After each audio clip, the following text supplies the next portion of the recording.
muita gente ainda resiste, mas não cabe discussão. A reforma de patrimônio tombado depende de uma licença especial. Quem passa por cima dessas exigências pode ter problemas, que vão do prejuízo financeiro a uma condenação na justiça. O exemplo que você vê agora vem de uma das cidades mais conhecidas do Rio de Janeiro. Poucas cidades brasileiras têm a história tão preservada quanto Paraty. Por mais de 200 anos, o povoado, fundado no século XVI, serviu como porto para a entrada das mercadorias que seguiam para o interior do país. E Paraty, a partir daí, de 1870, logo depois vem a abolição da escravatura, que tira o trabalho braçal dos engenhos, Paraty entra numa decadência absurda que se estende até mais ou menos 1950. E essa decadência preservou a arquitetura, quer dizer, a malha urbana da cidade, preservou a cultura, o linguajar, os costumes, as festas, as danças. Exatamente por isso, em 1958, a região central do município foi tombada. Mas logo depois, o IPHAN, Instituto do Patrimônio Histórico e Artístico Nacional, percebeu que o conjunto arquitetônico merecia uma proteção ainda maior. Como uma maneira de conter uma expansão urbana desordenada, uma especulação imobiliária pouco saudável à cidade, foi realizado também o tombamento do município com o intuito de manter esse entorno paisagístico do bem primeiramente tombado, que foi o bairro histórico. Andando pelas ruas do Centro Histórico de Paraty, fica fácil entender por que o lugar é tombado e deve receber cuidados especiais, do calçamento à arquitetura. Tudo aqui ainda guarda características da época colonial. Um cenário encantador que nas últimas décadas foi redescoberto pelos moradores e explorado por visitantes do mundo inteiro.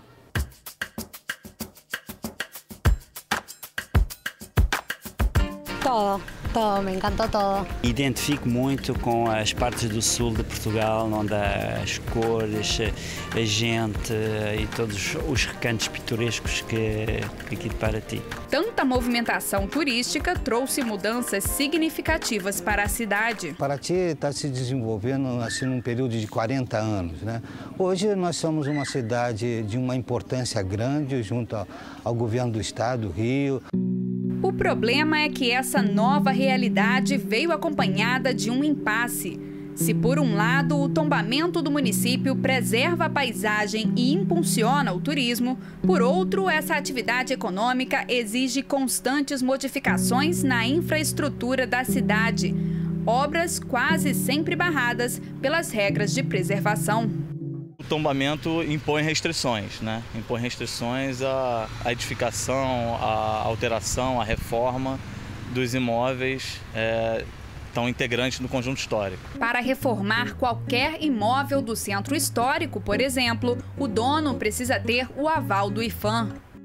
Um projeto assinado por um arquiteto ou por um engenheiro, e dá entrada isso na prefeitura municipal, ou seja, a prefeitura vai verificar uma série de quesitos próprios da responsabilidade da prefeitura e vai nos encaminhar também. Nós fazemos a autorização com esse olhar do patrimônio.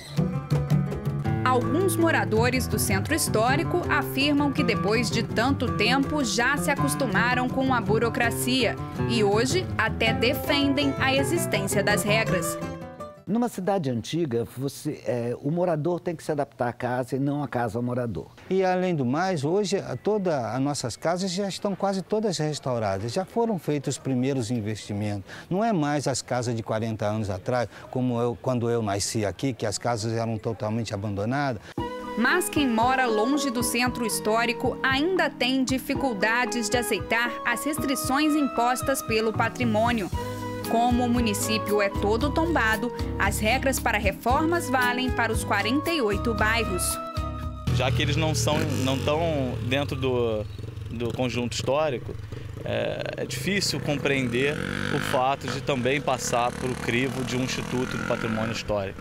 As consequências para quem se recusa a cumprir as determinações do IPHAN podem ser sérias. Há cerca de 5 anos, um morador dessa rua, que fica a 2 quadras do centro histórico, foi processado. Ele não solicitou ao IPHAN, nem através da prefeitura, nem diretamente, esse pedido de reforma, esse projeto de construção. E acabou que ele construiu além do que é permitido naquela zona.